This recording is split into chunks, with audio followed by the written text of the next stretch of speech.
নামাজ আল্লাহ সহজ করেছেন, আমরা নামাজকে কঠিন করে ফেলেছি।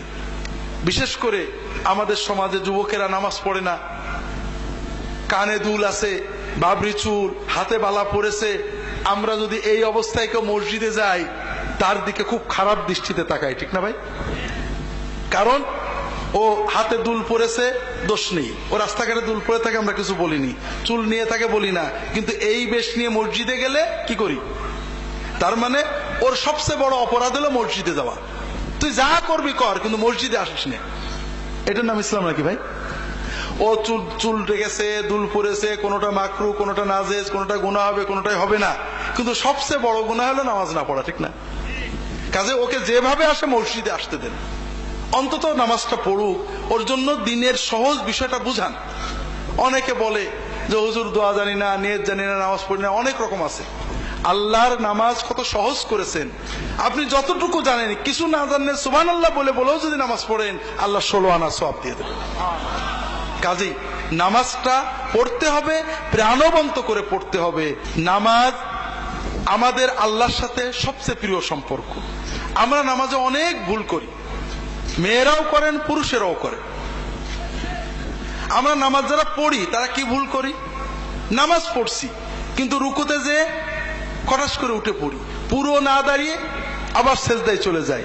সেজদায় যে তাড়াহুড়ো করি, দুই সেজদার মাঝখানে ভালো করে বসি না। এইরকম মুসল্লি কি আপনাদের এলাকায় আছে? তো ভাইরা খুব ভালো করে বুঝুন, আপনি সূরা কেরাত জানেন না, নামাজ হবে। আপনি কোন দোয়া জানেন না, নামাজ হবে।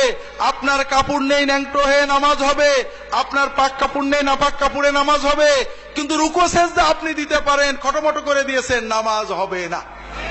কারণ আপনি মালিকের সামনে গেছেন, প্রধানমন্ত্রীর সামনে গেলে, এমপির সামনে গেলে কত ভক্তির সাথে থাকেন, আর মালিকের সামনে মাথাটা নত করেছেন।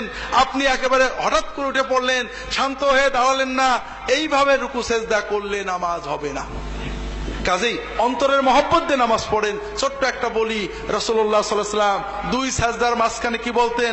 রব্বিগফিরলি। কখনো ওটাই রিপিট করতেন, কখনো বলতেন রব্বিগফিরলি ওয়ারহামনি ওয়ারযুকনি ওয়াহদিনি ওয়াআফিনি ওয়াফু আন্নি ওয়াজবুরনি ওয়ারফানি।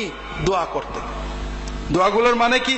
আল্লাহ আমাকে মাফ করে দাও, আল্লাহ রহমত করো, আল্লাহ আমার রেজেকে বরকত দাও, রেজেক বাড়িয়ে দাও, আল্লাহ আমাকে সুস্থতা দাও, আল্লাহ আমাকে বিপদ মুক্ত রাখো, আল্লাহ আমাকে নিরাপদে রাখো, আল্লাহ আমার ক্ষতিপূরণ করে দাও, আল্লাহ আমার মর্যাদা বাড়িয়ে দাও, ইত্যাদি। দোয়াগুলো কেমন লাগলো ভাই? কোন দোয়া বাদ থাকলো? বড় কষ্ট লাগে। বিপদে পড়লে কত দৌড়ান, কত জায়গায় দৌড়ান, ইনুস খতম করেন, কিন্তু দুই সাজদার মাঝখানে 5টা মিনিট বসে আল্লাহর কাছে সব চেয়ে নেবেন, এটা কপালে জোটে না। কাজেই ভাইরা একটু নামাজটাকে প্রাণবন্ত করে পড়ি। যুবকদের বলবো, তোমাদের সামনের জীবনটা বড় কঠিন। কারণ আন্তর্জাতিক মিডিয়ার মাধ্যমে, আন্তর্জাতিক বাণিজ্যিক সাম্রাজ্যবাদ আমাদের যুবকদের যৌবনকে এক্সপ্লয়েট করে বন্ধু করো, গল্প করো, আড্ডা দাও, এটা করো, সেটা করো দিয়ে তাদের জীবনটাকে ধ্বংস করে দিচ্ছে। যৌবনের 35-40 বছর বুঝতে পারবে না যে কি হারিয়েছো। যখন 60, 70, 80, 90 যাবে তখন বুঝতে পারবে। কিন্তু ব্যাক গিয়ারের মতো কোনো সুযোগ জীবনে নেই। যদি জীবন এবং যৌবন দুটোকেই ভোগ করতে চাও, শুধু যৌবন নয়, তাহলে একটু সচেতন হও। অনেক কথা বলার ছিল, শুধু বলবো যে আর যাই হোক, নামাজ ছেড়ো না কখনো। তোমার আমলনামায় অনেক গুনাহ জমা হোক, তুমি ধূমপান করেছো, তুমি গান শুনেছো, তুমি অন্যায় কাজ করেছো। যুবকদের বলছি, বিশেষ করে তোমার আমলনামায় শত গুনাহ জমা হবে। যৌবনের উচ্ছলতা, উচ্ছৃঙ্খলতায় কিছু পাপ হবে, হতাশ হওয়ার কিছু নেই। তবে নামাজ কাজা করার পাপ যেন তোমার আমলনামায় কখনো না ঢোকে। যত গুনাহ করবে আল্লাহর কাছে কানবে, আল্লাহ আর করবো না, তৌফিক দাও। আবার হয়ে যাবে, ভুল হবে, নিয়ত করবে, চেষ্টা করবে, কিন্তু নামাজ কাজা করবে না। খেলার মাঠে ছিলে, ক্রিকেট খেলা দেখছিলে, টিভির সামনে ছিলে, সিনেমা হলে ছিলে, যেখানেই থাকো না কেন, ওয়াক্ত হলে নামাজটা আদায় করবে।